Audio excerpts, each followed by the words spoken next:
have to show you guys this tutorial. Diaries of a Maker. When you're obsessed over a puff dress and you see it everywhere, like everywhere, you click, click, click, click, and see it all throughout Instagram, you're like, I want to make this. And then you find a tutorial on Etsy, and then you print the pattern, you buy the supplies, and that's exactly what I'm going to do now, bring you along. And now I'm going to start sewing. Pretty much I'm going to start with the bodice, move to the sleeves, and then do the skirts to then sew the pieces together. I have all the pieces cut. I have the bodice, the sleeves, and the skirt. The first thing that I'm going to work on, as you saw in the close-up, is the bodice. Kind of like grouping together the bodice was hard. And the instructions, I know she explains it, but I need like visual cues.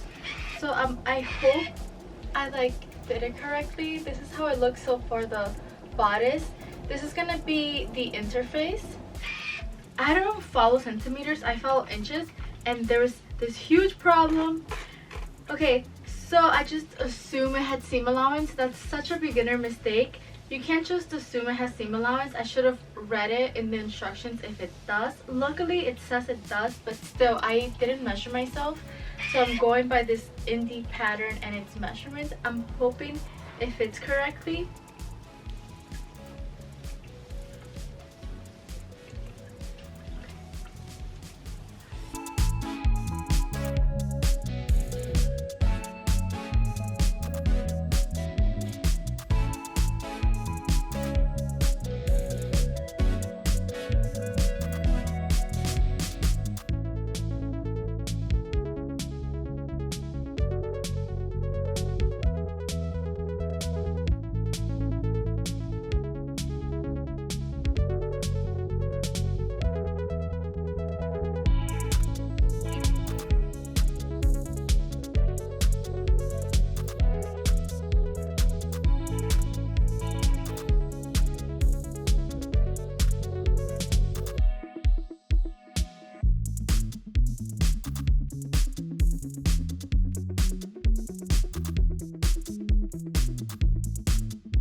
have these two parts together. I've gathered the skirt.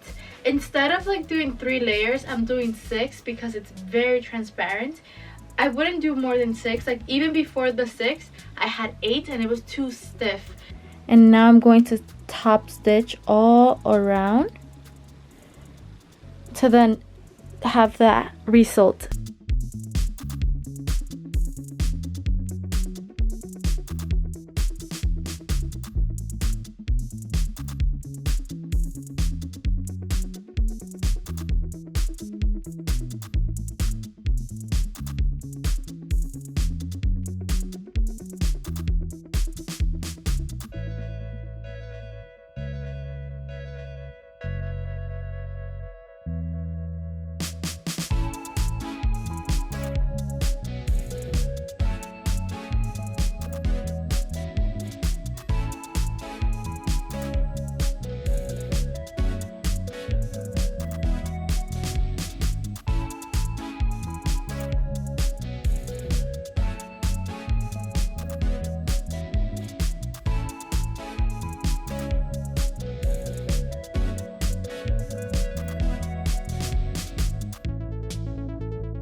I'm freezing and it's not your fault.